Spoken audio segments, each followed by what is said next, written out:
Uncle Dave the Handyman here. What's going on, nieces and nephews? I'm over here bringing you a video. I've been watching Handyman channels on YouTube for quite some time. I don't watch them all too often, but I do watch them. And there's a few people that I enjoy watching. And the guy that we're going to be following here is probably the more well-known one for many reasons. The Handyman. So today's video, we're going to review, or I'm going to do a reaction video in real time going through it. A handyman makes $1,000 a day. Now, I know that there's a lot of controversy. Can a handyman actually charge $1,000 a day for the work? From my perspective, that's what we're going to go over, right? Somebody who is self-employed as a handyman for years now. Let's see. Let's take a look. I'll give you my perspective. And we'll see if we all come to the same conclusion. Is he really making that much money, or is he not making that much money? So let's check it out. Today, I've got a different style video for you than I've done in a long time. I've been putting these types of videos on my Handyman Business YouTube channel, and they do really good. And they say, Handyman, you should be putting this on the main channel. This is good stuff. Okay, we're going to try it out on the main channel today. This is a day in the life. We're all hitched up, lunch is packed, tools are mostly organized.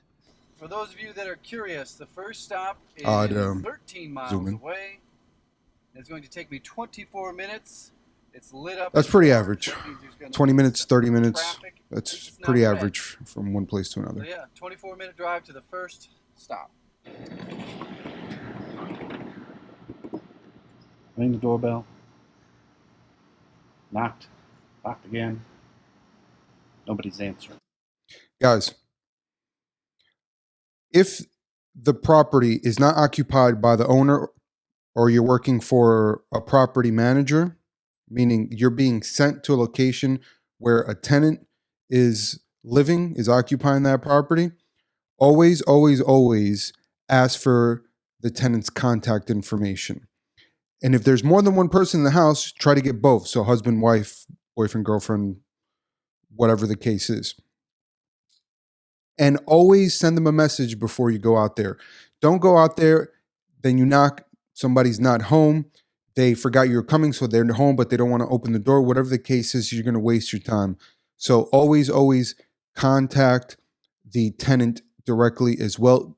And just let the property manager or the owner know, listen, just in case of the day of the appointment, I need to contact them for a gate code or whatever. I'm knocking, nobody's answering. Let them know that I'm going so I don't waste my time. Always. Landlord is calling him.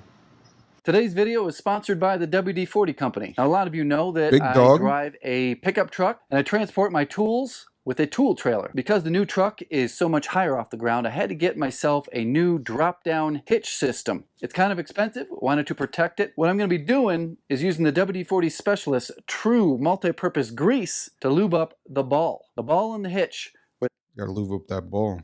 Come together. You just put this on your trailer hitch and keeps the noise down, reduces the wear and tear on your trailer hitch.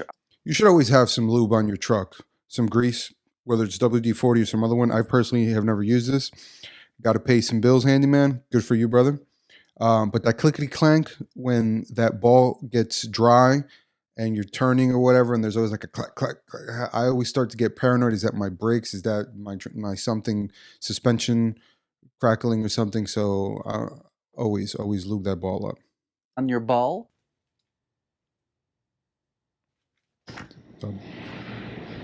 Hello. Hey, sorry about that. I can't hear a thing. There's a dog. Is that all right? Oh, doesn't bite, does it? And I needed the sound to stop. Okay. And so they're right next to each other. Have you tested it? I haven't. Okay, works. Sure does. Test it because it's a vaulted ceiling, and anytime you open the oven.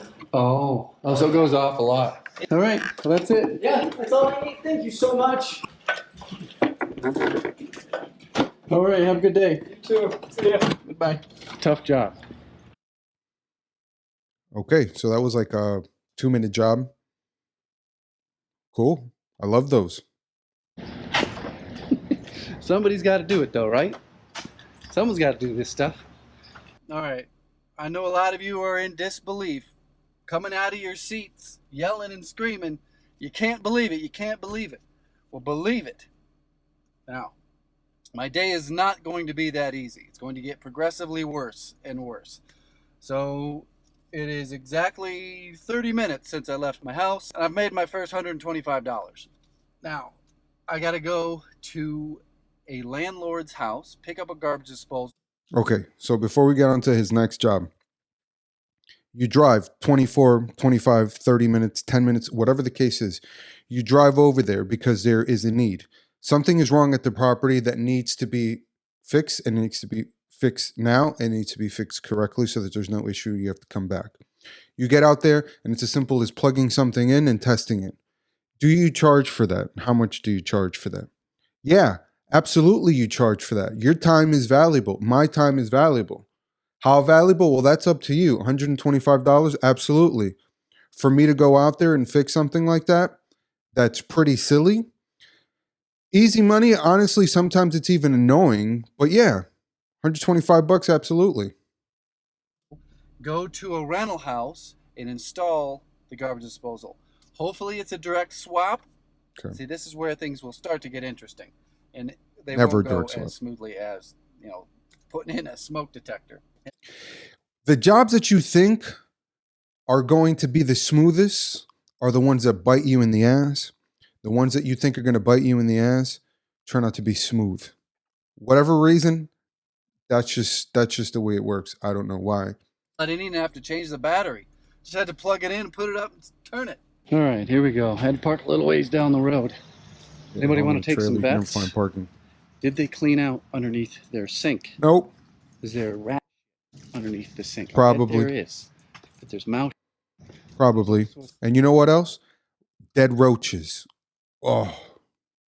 So I got to get there, take everything out of the sink cabinet, right? The sink base, and get in there and clean before I even get in there. And they always say, "Oh my God, I had no idea." Yeah.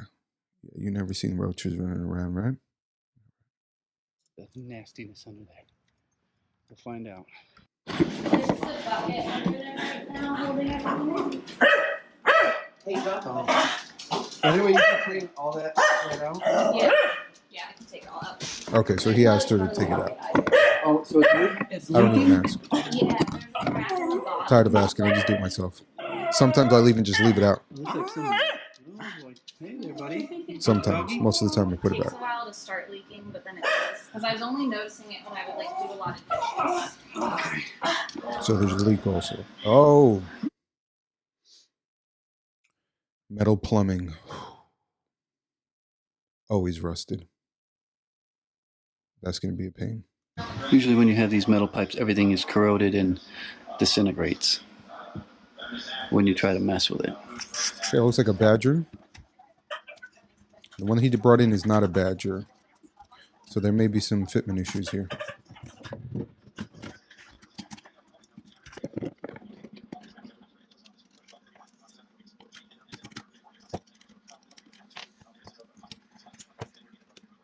Copper pipes. Been here a while. See, it's hardwired into there. There's no way you can even unplug it.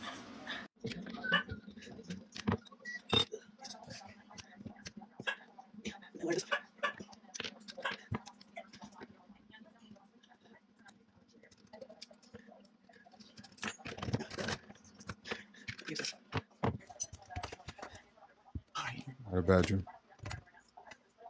And it's got a plug, not hardwired.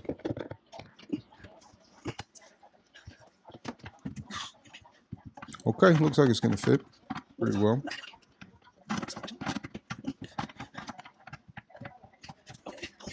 He's able to get his leg in there to support it. Looks like this is going downhill a little bit. I should be able to adjust this just a hair.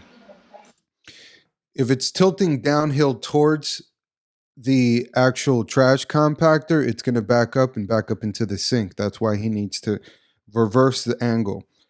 The side pointing towards the drain needs to be slight. It doesn't even have to be much, like just a tiny bit is enough for the water to run down. Got some. Now he's gonna start undoing these pipes. Let's see if anything's corroded. Probably is. Room right here, and maybe a little bit of room left in this one.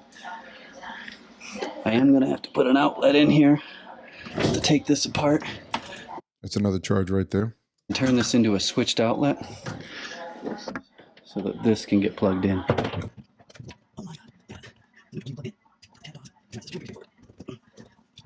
All right, so there's a box in there.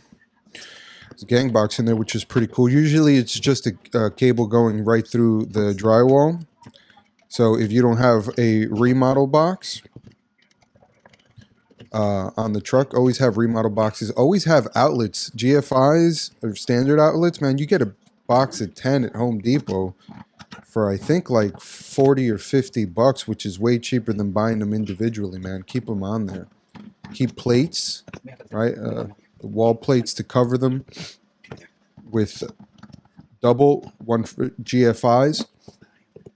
Light switches, right? Keep those on your truck also. And even the cover plates. So if, for example, whatever reason he needed to take that electrical line out, you need to plug that up somehow. So just get the one that's completely flat and covers that hole. Okay, testing if it's draining. Apparently there was no rust. You got lucky on that one. Okay. The reason that he filled that up, guys, is because you want it to come down with some force, right? So if you just run the water, yeah, that's cool. But a lot of the times when you're washing dishes, food gets in there, rice, whatever, the water starts pooling up within the sink. So plug it up. Let it fill up halfway or even more sometimes. Unplug it, and all that water coming down is going to be a nice test to see if your water's actually draining properly. If he didn't get that angle down right, he'd start to see that there's very little or no drain at all happening in there. Now, just looking to see if there's anything wet down here, any drips coming out of anywhere.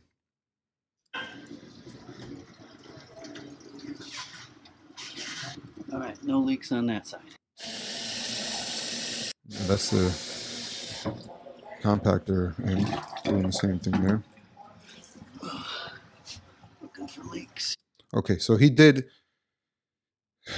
the side that doesn't have the compactor first. So if he wouldn't have gotten the angle right, you'd actually see some backwash going into the washing up into the sinks, the disposal side of the sink.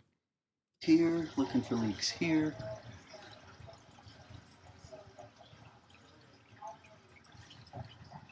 It's good. So far. It's good.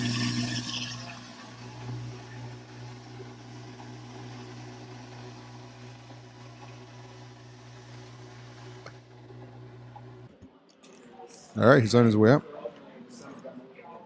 Taking the old one out with you. Excuse me. Taking the old disposal out with the box and everything. Proper disposal. I always put that in my quotes as well. Once you send the quote out, service, disposal, customer, install, customer, so pick up, first of all, pick up, customer supplied, disposal from owner, whatever it is in there, and proper disposal. Include all that in your price. That's your time. That's your gas. Going over to pick that up, that's part of your time. You got to include that in there. You're all set. Thank you so much. I tested both sides and you should be all right. Fantastic. Thanks. We'll try Goodbye. not to break it. Okay. Keep the chicken bones out of it. So that wasn't too bad. Had to put a GFI outlet in because it came with a pigtail on it, which is nice. Saved me some work for having to wire up a pigtail. And now we're on to the next one. Next one, I don't know. I think the guy, I don't know. Sorry, guys. He didn't text me in complete sentences, so I don't know exactly what I'm supposed to do. Okay, so he didn't talk about he didn't talk about money yet. I'm not sure if he's going to or not. So let's take a look. You're looking.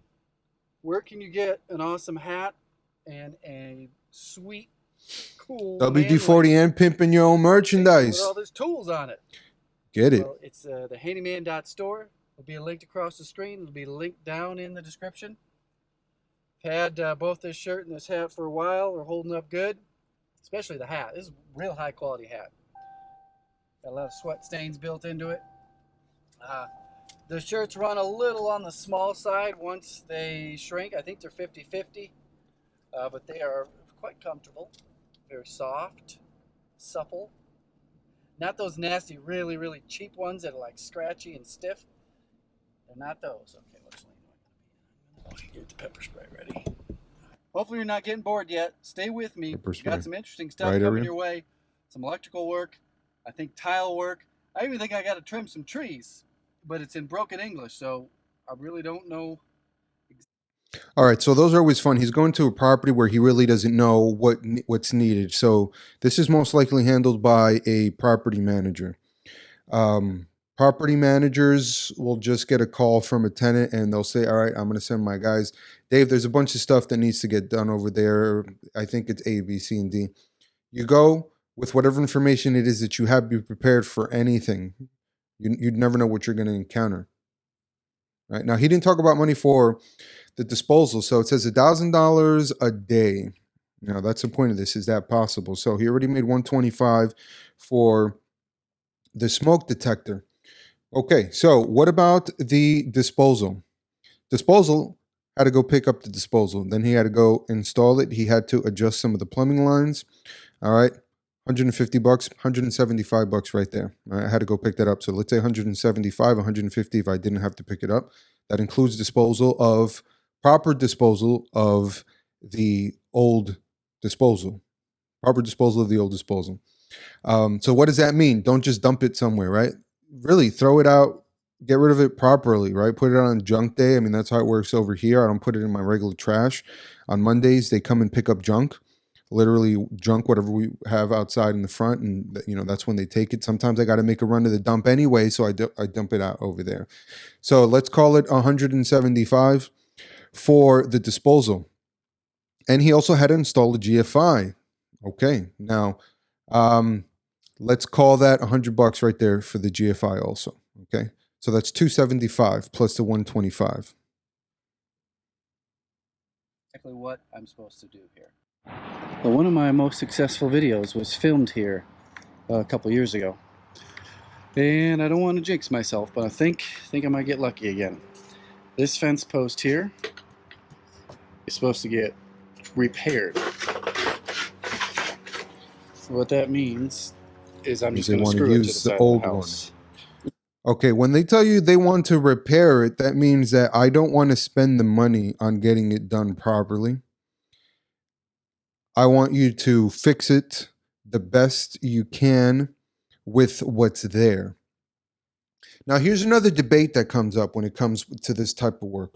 People always say, I don't do work unless it's done right. I only do work when I do it right. Okay, that's cool. So are you going to turn down a job?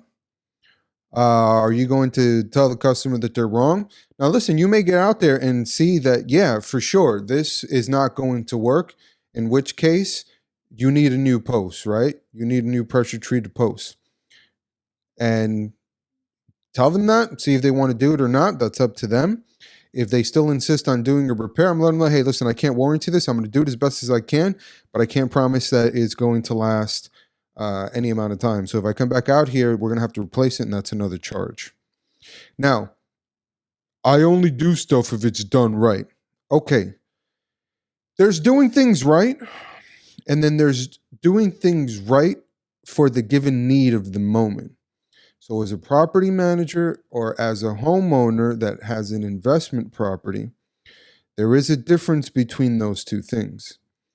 Doing it right and doing it right for the purpose it serves is also acceptable. It's also a correct way to do things. So whether he puts a bracket, right, and then Tapcons that into the brick wall, whatever it is that he does, if it can be done and it's not going to cause any other issues, it's done correctly for the purpose that's needed and the budget that's needed at that moment. Plain and simple, guys. Just need it to be able to latch here. Nice. Just needs it to latch. That's it. We got a tile that's got to get... I just need it to latch so that the tenant doesn't keep complaining about it. That's all I need. Dude, I don't need you to go out there and rip out the post and put a new one in and then do that whole thing and then charge me for all that. Dude, I just need the gate to close and latch, bro. That's all I need. You're going to tell him, oh, I only do work if I do it right? Come on. He said rigged. He said rig it up. Rig it up. Literally, riggy. Look at this place. Rig it up is another term, save me some money. Okay? And again, it goes back to doing it right for the need at hand. It's a cool You little can see a barbecue. backyard right there. Well, here's the situation. This is the problem. The tenant and the property manager say that these lights have been powered since they took possession, since they started managing it. They have no idea how to turn it off. I've checked They never do. all the switches around the front of the house and nothing turns it off. I've looked out throughout the yard.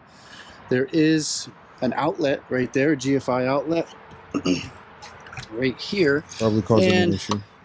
I hit the test button, try to trip it. I'm guessing this is the conduit that goes and it's tapped in to here, but the light's still on when I trip it. So what I'll do, let's see here. I think I'm just gonna go for it. There's no ground, there's no metal conduit. There's really nothing for it to ground out on except for me. So I just gotta keep my fingers out of the way. That's what I'm working with. I just gotta get those twisted together and get a wire nut on there. And then I will tell them, the property manager, that this whole thing probably should be redone. Okay. Now, back to I only do things if I do them right. Electrical work, you need to do it right. And most of the time, plumbing work, you need to do it right. Other type of stuff that you're doing at a property, you can do it right for the need at the moment, right? I just needed to latch for that post. That's cool. Save him some money, save you some time, or save her some money and save you some time, whatever the case is. That's cool. But when it comes to electrical and plumbing, and definitely other things, but mostly electrical and plumbing, you have to think ahead. Well, if I do this and I try to save somebody some money and then something goes wrong, that liability falls on me because they were relying on my expertise. Okay.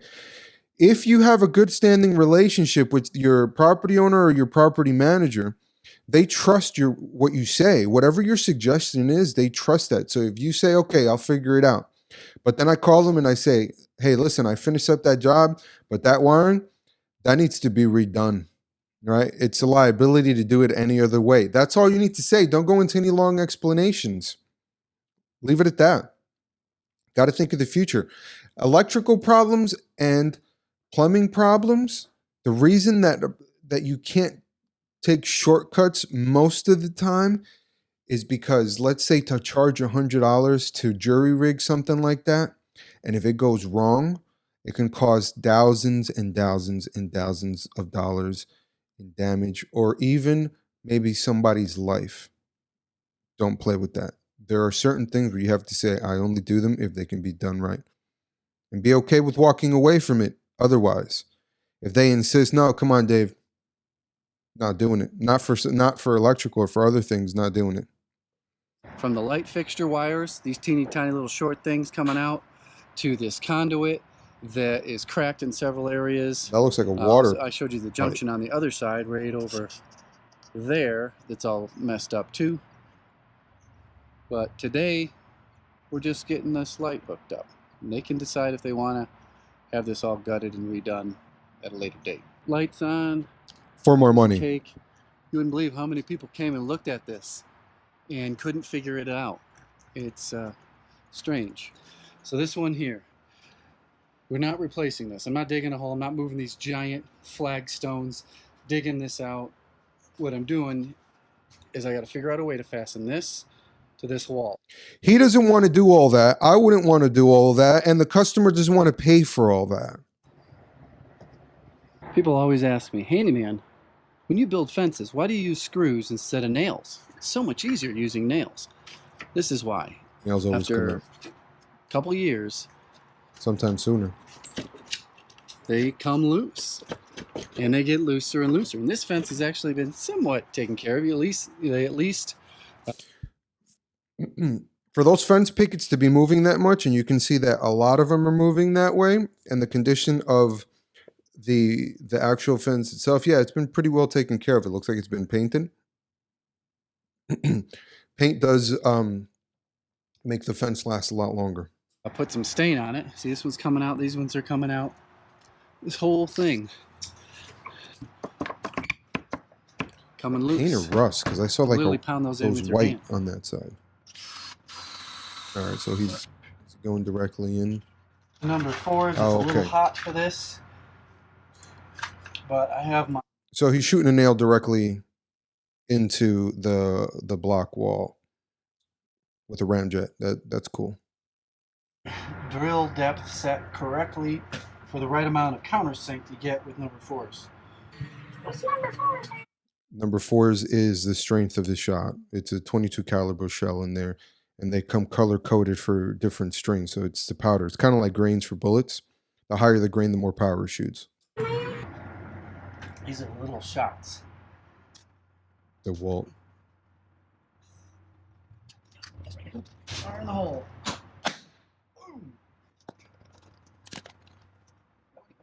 So those 3 ram sets are going to hold it in place. There's a whole. I think he said 3. It's going to hold them in place, and it's going to be able to latch. Glue here. That once that cures, this is. Okay, so he put glue behind that as well. So once the nails hold it in place, and once that's set, it's really going to be secure in there. Now, personally, what I would have done is I would have. It looks like it was super loose. I would have taken that part of the post off. I would have gotten a bracket and put the bottom L part of the bracket, measured it to where it would go behind the actual. Sorry, you go behind the actual post. So if this is the post and this is the L bracket like this, right? I would have it so it would come into the back of it. And I would do 2 tap cons in there, put the actual post back in, and then put a couple of screws from the side into the actual post. Very minimal for it to see. It does its purpose. I would have done one in the bottom and one at the top. Why? Now, not that anything is wrong with the way that the Handyman's doing it here, because it's going to hold. The problem is, from my perspective, and maybe in hindsight he might agree, think about the future. I'm the dude that has to come back out there when that post definitely needs to be replaced in the future. Now, I have glue on there, and I have to worry about taking out those pins that you put in there, that you shot in there. It's more work. I don't want to ruin the brick facade trying to get that post off of there. But in the meantime, it does it. I personally would just done it a little bit differently. But again, that's just a preference and thinking about it in the future. Permanently bonded to this wall. Next up is to glue these back on here. No, we're going to power grab the hell out of these things. Okay, so glue them back up.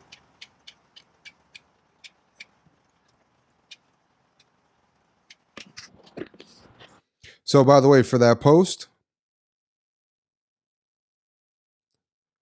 $50, $75.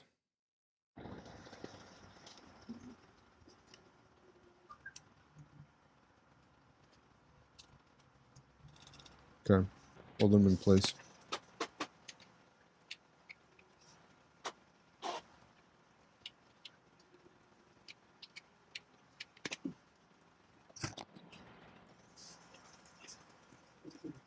Okay, those are all glued up with this instant power grab. We'll see how it holds up. I mean, this whole thing is going to come apart with the freeze and thaw. These things will probably get glued back on again, but I think these ones will outlast the remaining ones that are still stuck. You can easily see how water is going to get down in there, and when it freezes at nighttime, pop these things loose.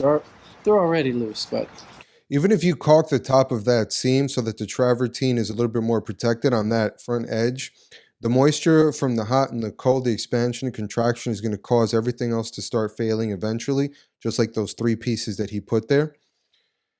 Okay, so right off the bat, how much would I charge for this? Probably $75 to $100. Why? It's only gluing 3 pieces of thing. A tube of glue costs you, what, $6, $7? Doesn't matter. You know why? Because the next time this tenant calls the owner or the property manager and says, hey, that stuff that the handyman put fell back off, they're going to call me. They're not going to assume immediately, hey, maybe it's other pieces. They're going to assume that it was pieces that you already repaired. That's the way that it always goes. Because why? They have so many properties, or they're thinking about so many other things, and then they hear the effing barbecue or whatever you want to call this thing at the back, right? The bungalow bar or whatever came off again. Immediately they're going to think Dave didn't do this correctly. They're not going to assume that the pieces that he already fixed are fine and everything else is coming off. So I'm going to charge based on my headache of having to deal with this as well. Easily $100 for that. I'm here to glue those ones on. We're done at this house. Lights are on. Fence post is glued and nailed to the brick wall, and the tile is glued on. I told him to leave the tape on the tile for 48 hours. On to the next stop. 94 degrees out right now. It's always hot over here too. That's why I wear polyester now only for shirts, just so it wicks away. I usually always carry two, at least two in the truck. So when I'm done with one job, I go back to my truck, change shirts, have a dry one on. I'll either put one on my trailer door while I'm at the next job so it can dry, and then I'm just swapping them out. If I get real sweaty, then what I do is I'll just rinse the one that I just had off after I change, rinse it off with a hose, rinse it out, right? Just wring it out, let it hang by the time I'm done with the next job. Smells fresh, it's dry, and I swap it. I just keep doing that throughout the day. This is frozen ice water. So most of the day is done. I really want to get the next one. I got to cap off a sprinkler line below grade for a water meter inspection. Okay. Inspection. Water meter inspection. Super important. We'll come back to that. There currently is not a backflow preventer on the house.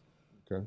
And the city says, hey, you can't have your sprinkler lines hooked up.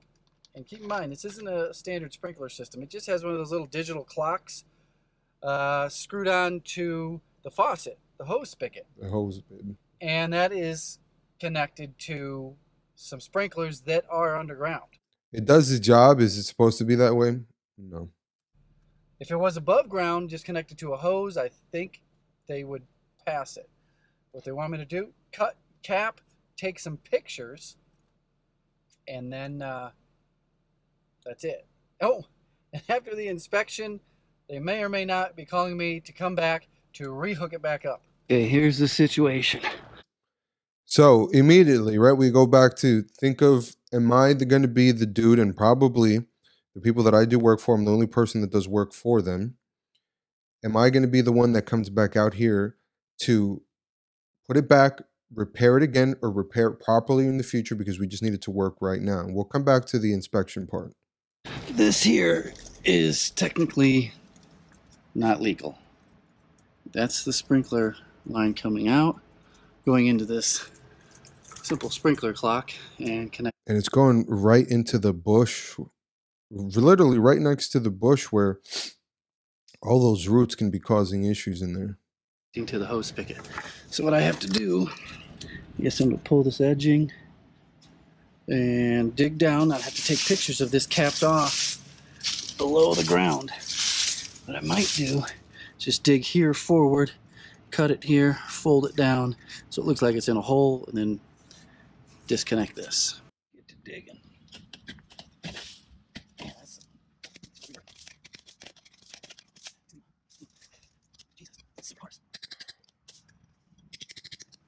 We are capped off. It's below grade. It's not very much below grade because that's just where the pipes are. Okay, so it's going that way. So this is where it tees the in. roots may not be that big of a And we've got a problem. sprinkler head this way and a sprinkler head this way. And this one here used to go right up to there. You can see I hooked up a hose and an above ground sprinkler. And there it is, capped off. That's it. That's it for the day. Be an easy $1,000 day. I've got another one of these coming up this coming Monday, where I have to go into kind of a protester, rioter, occupied zone. Won't be Translation: I'm going to up my price significantly. Bringing the truck. I'm bringing one of our old cars that my wife drives in the wintertime. It's just not safe to bring a nice new vehicle there. Keep in mind, this is not the bad part of town. It is actually the expensive part of town that has been taken over by people who are just living there and protesting daily. So that should be interesting. So you're going to want. All right, guys. So that was it right there. Watch the full video. Can a handyman make $1,000 a day? Absolutely. 100%. Handyman can make $1,000 a day, no problem. Once you've been doing this for a while and you build up your clientele, and if you're doing good work, more importantly, if you're reliable, okay, if you're trustworthy, you're going to end up working for property managers and for investors, right? And you will get a lot of work. And you can charge very well for your work because it's not all about the dollar amount, right? There are other things come into play, and we'll keep talking about my perspective as we go on. So I'll keep doing videos on the handyman as well as other handymen on YouTube as well to give you my perspective. So let's talk about what I was saying before, inspection. Why is that important?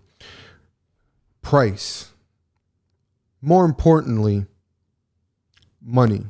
When somebody tells you that something is being done for a purpose of an inspection, that means money is being exchanged. It's going to be bought. It's going to be sold. It's going to be refinanced. It's going to be re-rented. It's going to be X, Y, or Z. There's money being exchanged. That's the only reason that an inspection gets done. Okay? If the homeowner's living there, what do you need to inspect? Was it done right? Is it fixed? That's cool, right? Now, because there's money being exchanged, that means that the job that I'm doing, whatever kind of repair I'm doing, has a higher value. Okay? Think about it. If you are standing to make some money off of a transaction, spending a little bit of money to make more money, or more money than that, it's a no-brainer. So that does affect the price. Absolutely. So how much would it have been for that sprinkler system? $150, $175. Easy. Absolutely. And then I'll come back and do whatever it is if they need me to do it again. And that's another charge. You have to think about perspective, not only from your point of view, but from the point of view of the person that's contracting you to do the work, guys. So can you make $1,000 a day as a handyman? Absolutely, 100% you can. All right, nieces and nephews, I hope you enjoyed that. We're going to keep doing more videos. At this time, I'm only planning on doing review videos on other handymen and giving you advice from a perspective as a business owner. Because you can find videos on how to repair anything and everything, not just from handymen online, but even homeowners post stuff. Where you actually make money is on your perspective. How do you run your business, right? That's something that's very important. So that's what I'm going to be covered. However, if you guys would like to see a day in the life on the road at a job actually fixing things, I may be open to that. Let me know what else you guys want to know, what questions you guys have. Comment down below and I'll get back to you guys. Until then, guys, this is Uncle Dave the Handyman. Again, thanks for coming, nieces and nephews. See you guys soon.